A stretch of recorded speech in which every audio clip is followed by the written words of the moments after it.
তেঁতুল খায়। আর এই যে মোটু পাতলু ছোট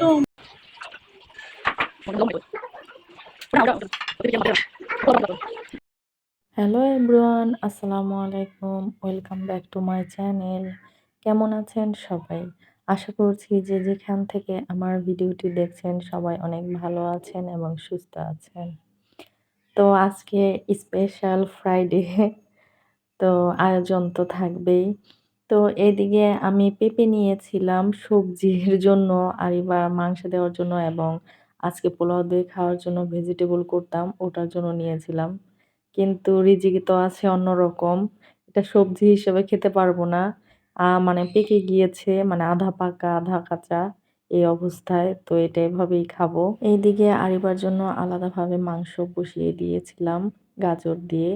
আর আমাদের মাংসটাও হয়ে গিয়েছে, এখন গরম গরম খেতে পারবো, এর জন্য শেষে পোলাওটা করে নিচ্ছি। এদিকে পোলাওয়ের মধ্যে আমি গরম পানি দেওয়ার পরে আদা রসুন জিরা ধনিয়া বাটা দিয়ে দিচ্ছি আর লবণ দিয়ে নিব।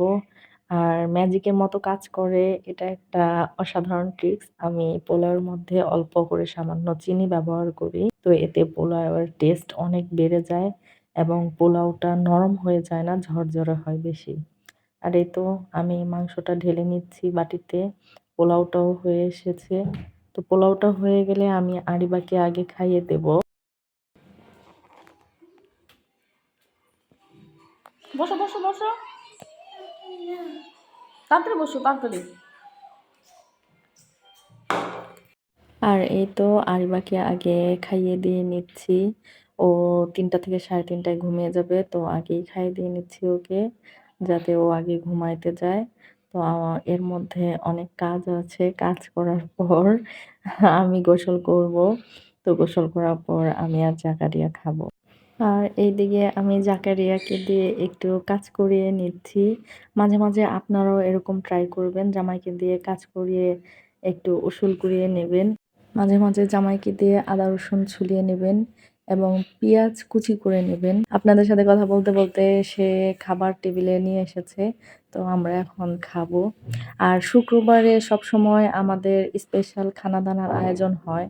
আশেপাশের থেকে এত সুন্দর সুন্দর গন্ধ ময়ময় করে, তো নিজের বাড়িতে এরকম যদি পোলাও মাংস রান্নাবান্না না হয় নিজেকে অনেক অপরাধী মনে হয়। যাই হোক, প্রত্যেক শুক্রবারে আমাদের মাস্ট স্পেশাল খাবার দাবার তো থাকবেই, ঘোরাফেরা থাকবে।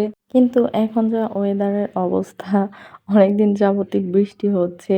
আর বিশেষ করে বৃহস্পতিবার বুধবার রোদ থাকলেও শুক্রবারে ইচ্ছা মতো বেশি করে বৃষ্টি হচ্ছে। গত শুক্রবারে আমরা রেডি হয়ে বসেছিলাম, বের হতে পারিনি, কি করব। তো আজকেও দেখলাম 11টা থেকে ভালোই বৃষ্টি হয়েছে, বাট পরে 12টা-1টার দিকে আবার স্বাভাবিক হয়ে গিয়েছে, রোদ উঠে গিয়েছে। তো আজকে নিশ্চয়ই ইনশাল্লাহ বাহিরে বের হতে পারবো, তো দেখা যাক।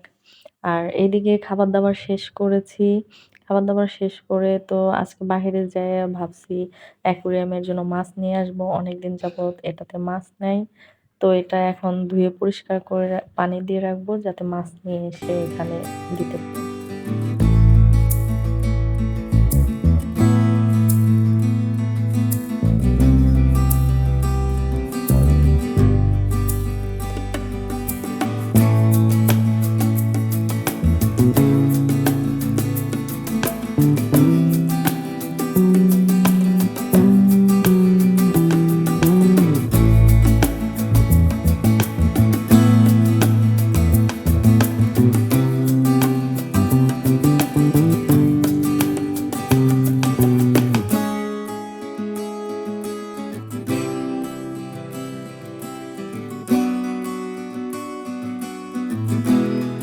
আর এই তো এটা সন্ধ্যার দিকে আমরা বাইরে চলে এসেছি, ওয়েদারটা ভালোই ছিল, ঠিকঠাক।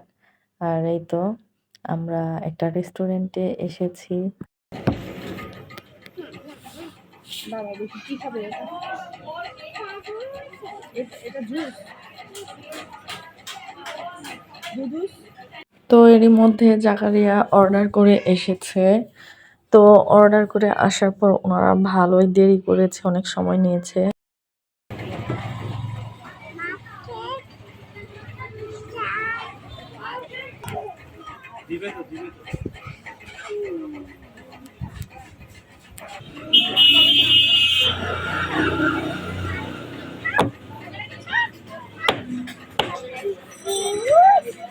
ওনারা প্রায় ৩০-৩৫ মিনিট পর এসে বার্গারটা সার্ভ করে গেছেন।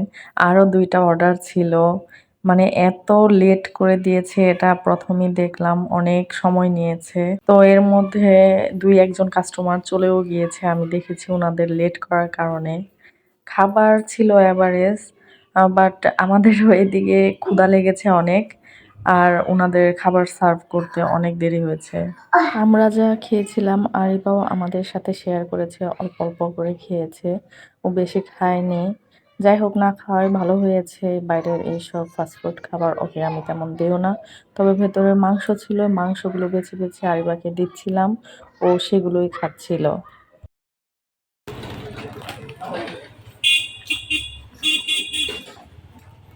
আর এদিকে রেস্টুরেন্টের পাশে বাচ্চাদের এন্টারটেইন করার জন্য এইসব প্লেগুলো ছিল, ভালোই হয়েছে, বাচ্চারা আনন্দ করতে পারে। তো আরিবার তো দোলনা দেখলে হুঁশ থাকে না, সে দোলনা দেখে উঠে পড়েছে। শুধু আরিবাই না, আমিও দোল খাওয়ার জন্য উঠে পড়েছি, আর জাকারিয়া মেয়েকে এবং আমাকে উভয়কেই ধাক্কা দিচ্ছে। তো এখানে অনেক মজা করেছি আমরা, বিশেষ করে আরিবা তো আসতেই চাচ্ছিল না, অনেক কষ্টে নিয়ে এসেছি, তাও কান্না করেছে।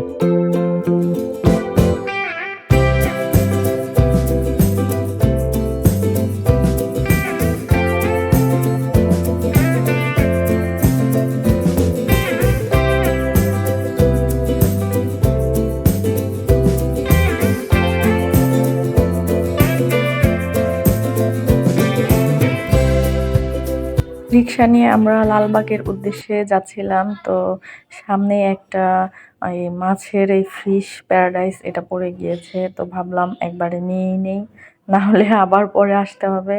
তো রিক্সা থামিয়ে আমরা এখান থেকে কিছু মাছ নিয়ে নিয়েছি। আর এদিকে আরিবা তো আরিবা এখান থেকেও আসবে না। এর আগে আমি বড় মাছগুলো নিয়েছিলাম, ওগুলো ১ মাস কি ১.৫ মাস এরকম বাঁচে, মরে যায়, থাকে না। তো এবার নিয়ে এসেছি ছোট, ওগুলো আমি এর আগের বারও এনেছিলাম। ১.৫ বছর টানা লাস্টিং করেছে মাছগুলো। বাসায় ফল শেষ হয়ে গিয়েছিল, তো আমরা আমাদের জন্য এবং আরিবার জন্য কিছু ফলও নিয়ে নিয়েছিলাম, আর কুটুর জন্য ধান নিয়ে এসেছিলাম। আরও কিছু কাজ ছিল, আরেকটা ইম্পর্টেন্ট কাজ ছিল। এখন তো দোকান সব আগেই বন্ধ হয়ে যায়, তো ওই কাজটা করতে পারিনি।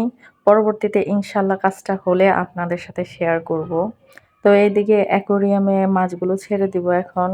আরিবা তো ভীষণ খুশি, ও এই অ্যাকোরিয়াম থেকে নড়বে না, এখানে শুধু কুলে উঠে ঢাকনা সরিয়ে এগুলো দেখবে। যাই হোক, এখন মাছগুলোকে খাবার দিয়ে দেব। ভিডিওটি যদি আপনাদের ভালো লেগে থাকে তাহলে অবশ্যই লাইক দিতে ভুলবেন না, আর যদি অনেক বেশি ভালো লেগে থাকে তাহলে চ্যানেলটি সাবস্ক্রাইব করে পাশেই থাকবেন। আপনাদের একটি মূল্যবান লাইক আমাকে আরও ভালো ভালো কাজ করার অনুপ্রেরণা দিবে এবং আমার ভিডিওটি অনেকের কাছে পৌঁছাতে সাহায্য করবে। তো আজকে এখানেই শেষ করছি, দেখা হবে নতুন কোনো দিনের নতুন কোনো ভিডিওতে। সে পর্যন্ত সবাই ভালো থাকবেন। আল্লাহ হাফেজ।